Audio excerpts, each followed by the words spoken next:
Akala ko bahay ni Mayor. Yun pala, pwede pala sa akin. Luxury, laughter at life goals sa Kingsville Court Subdivision. Antipolo. House goals Kingsville Court. Antipolo living. Tunay na bahay, hindi pangharap lang. May kwento ako. Di ako iyakin pero nung nakita ko tong bahay na to, muntik na talaga akong magluha.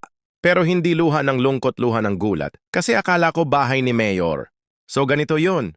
Isang araw, bored ako. Wala akong magawa so nag-scroll ako sa phone habang kumakain ng pancit canton.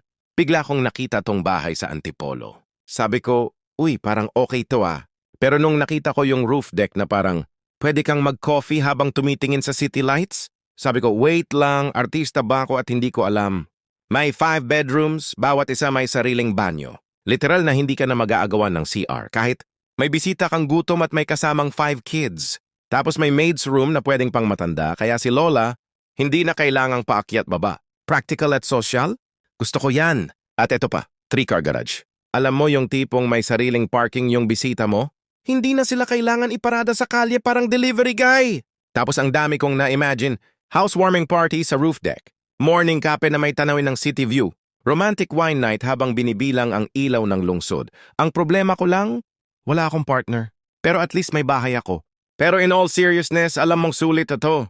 Kingsville Court Subdivision is not just a location, it's a lifestyle. Tahimik, maaliwalas, flood-free, at ang pinaka-importante, di mo kailangan mag-imagine. Kung anong klaseng buhay meron ka rito, kasi andito na lahat. Kung sawa ka na sa bahay goals na hanggang screenshot lang, ito na yung sign mo. Message mo na si Marvin Marquez at ischedule ang house tour. Promise, walang halong drawing to. 0947 543 6668. Viber WhatsApp. Kingsville Court. Hindi lang bahay, ito na ang bagong simula. At pwede ka pang magpakamayor.